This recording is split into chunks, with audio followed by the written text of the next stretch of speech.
Here's a cool thought for you today. If you look out into space, you're basically looking into the past. When you look at the bright stars in the distance, you're looking at the way to travel through time, because light takes time to reach us. As we get further away from Earth, we look back in time. Webb can see 13.6 billion light years into space, which is farther than we've ever seen before. This picture of the galaxy group S-MAX 0723 shows thousands of galaxies, some of which are 13.1 billion light years away. A light year is just under 6 trillion miles long. So if each light year is 6 trillion miles long, consider how many miles are in 13.1 billion light years. My head is already trying to think about that number. What we can all agree on is that it's really far. Scientists got a look at the youngest part of the universe through a stunning picture taken by James Webb. The Space Observatory is so sensitive that it can detect infrared radiation from distant galaxies. Webb is crucial for astronomers studying the evolution of galaxies and the origins of the cosmos. The MAX 0647 galaxy cluster and the distant MAX 0647 JD galaxy were both seen via the telescope. In contrast, the blackness of space, the cluster of galaxies, sparkles brilliantly. The clusters facilitate our sight of the distant galaxies. The phenomena known as gravitational lensing occurs when nearby galaxies distort the image of a distant one. The cluster magnified the galaxy and stretched it out over the image as though using a wide-angle lens. 10 years ago, MAX 0647 JD was initially discovered by astronomer Dan Coe using the Hubble Space Telescope. Webb's latest view of the galaxy revealed two previously unseen regions.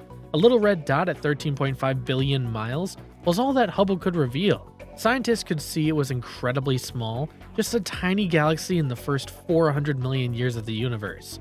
Webb's capabilities have allowed us to distinguish between previously indistinguishable data. It's still unclear whether they are indeed two independent galaxies, or simply two distinct star groupings inside the same galaxy.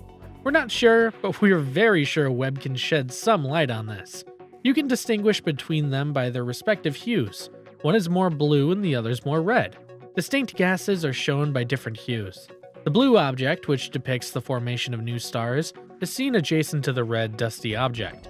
Two features in the galaxy image have astronomers debating whether or not the two galaxies have merged. This means there's a potential for a galactic merger in the early universe, and it could be the most comprehensive merger possible. After first analyzing the data from the Webb WR140, researchers saw what seemed to be 8 brilliant spikes emanating from the middle of the picture. It's the telescope that's causing these effects, so they aren't natural to the system. We cut them out so the focus stays squarely on the issue at hand. They published an article on the merger possibility. Peer review is still needed before the results can be made public. First ask, then publish. Many of Webb's first findings since it began scientific operations in July have this characteristic. The team has January goals related to MAX 0647 JD as well.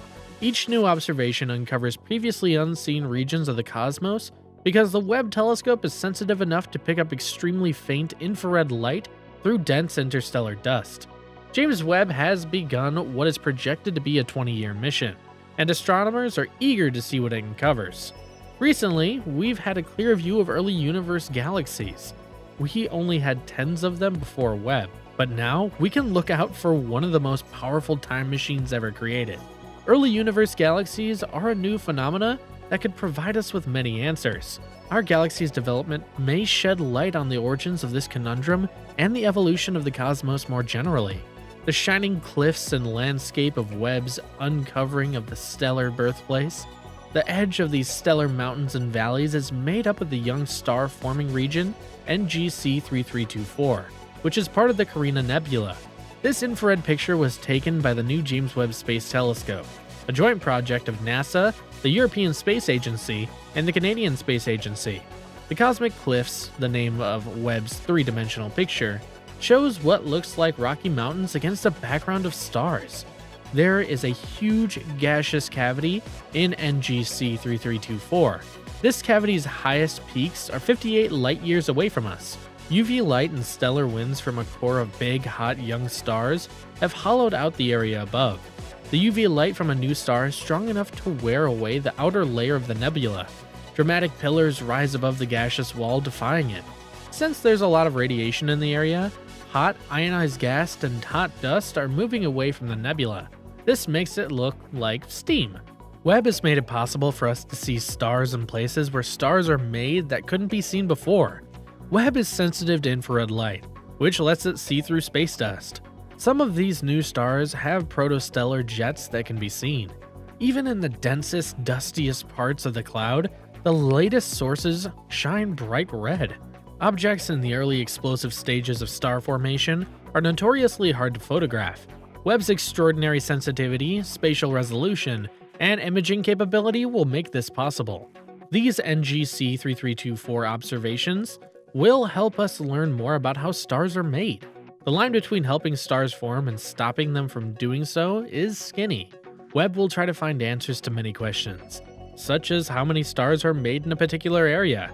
Is there a reason stars can only form when they reach a certain mass? Webb will show how the process of star formation affects huge clouds of gas and dust. Mass stars affecting their surroundings because they have strong winds and put out a lot of energy. But less is known about how the more common low-mass stars affect their surroundings. The narrow, opposite jets you can see here are made by smaller stars getting bigger. They can give the cloud momentum and energy. Because of this, less stuff in the nebula could be used to form new stars. Researchers have been trying for a long time to find out what happens when there are a lot of newly formed high-energy, low-mass stars. With Webb's help, they'll be able to do a full survey of the whole nebula's population and its effects. Webb's mid-infrared instrument and near-infrared camera were used to take this picture of the faraway galaxy NGC 3324. Due to NIRCam's high resolution and high sensitivity, many background galaxies and hundreds of previously hidden stars have been found. The dusty disks that form planets around young stars give off a pinkish-red glow in the mid-infrared. MIRI can pick up on this glow and find structures hidden in the dust to figure out where powerful jets and outflows come from in stars. It sees the ridges as rocky and jagged because they're covered with hot dust and something that looks like soot. Astronomer James Dunlop wrote about NGC 3324 as early as 1826. It is in the northwest corner of the nebula, in the constellation Carina, and can be seen from Earth's southern hemisphere. The Keyhole Nebula and the active unstable supergiant star ETA Carinae are both in the Carina Nebula. The Keyhole Nebula and the active unstable supergiant star Eta Carinae are both in the Carina Nebula. Eta Carinae is one of the most massive stars in the galaxy. It shines brightly in both visible and ultraviolet light, killing the dust clouds around it. Even though the star is above the edge of the picture, the infrared shows how it affects the things around it. In the light of the young star, columns of dust and gas that are boiling away point back towards it. In a picture taken by Webb, clouds around a protostar look like a cosmic hourglass. This new picture shows how the Sun and the rest of the solar system looked when they first formed. The James Webb Telescope has given the Pillars of Creation a stunning new look. The Pillars of Creation is the most famous picture taken by the Hubble Space Telescope in 1995, which Webb replaced. Astronomers have recently learned a lot about how stars are made from the images taken by the telescope. These images show a protostar, object L1527, surrounded by a dark cloud in the shape of an hourglass. After its launch in December 2021, the James Webb Space Telescope had to wait months for its sunshield and mirrors to be put in place before it could start taking pictures. First in July, the deep field picture of the universe was made public. After that, pictures of the atmospheres of exoplanets, the Southern Ring Nebula, Stephan's Quintet, a group of galaxies that interact with each other, and the Carina Nebula, which is a star-forming region about 7,600 light-years away, were shown. In August, beautiful pictures of Jupiter's auroras at both poles, its thin rings, and 2 small moons were taken. A month later, astronomers released a mosaic image of the Tarantula Nebula, which gets its name from its long, dusty filaments. This image shows a 340 light-year long view of stars forming. In addition to the Pillars of Creation, pictures of Neptune and its rings were taken, which have yet to be seen directly since Voyager 2 passed by the planet in 1989. The near-infrared camera, Webb's primary camera, took this most recent picture. Like sunglasses, the coronagraphs on NIRCam block light from the nearby brighter objects so that the camera can focus on much fainter ones. Infrared light is the only way to see L1527's thick clouds. The protostar in L1527 is only 100,000 years old, so it can't make its energy by turning hydrogen into helium, which is what nuclear fusion does. As an alternative, the protostar's nuclear fusion reactions are powered by the radiation given off by shockwaves on its surface and accretion disk. It is now a round, bloated mass of gas that is 20% to 40% the size of our sun. The core temperature of the protostar will rise as it gains mass and contracts. When the temperature gets high enough, there will be nuclear fusion and a new star will form. The orange and blue glowing areas show where the empty holes above and below the protostar L1527 began. These holes were made when the protostar L1527 threw out material. The orange areas above the blue ones are orange because the thick dust absorbs more blue light and can't get out, making those areas orange.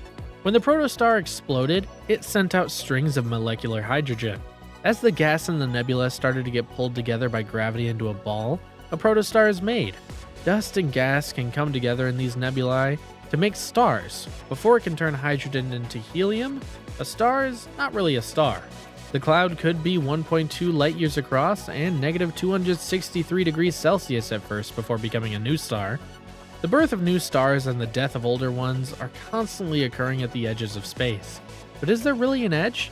There's no proof that the universe began or that it will end, so there's no proof either that the edge truly exists, as we may be in an infinitely expanding universe.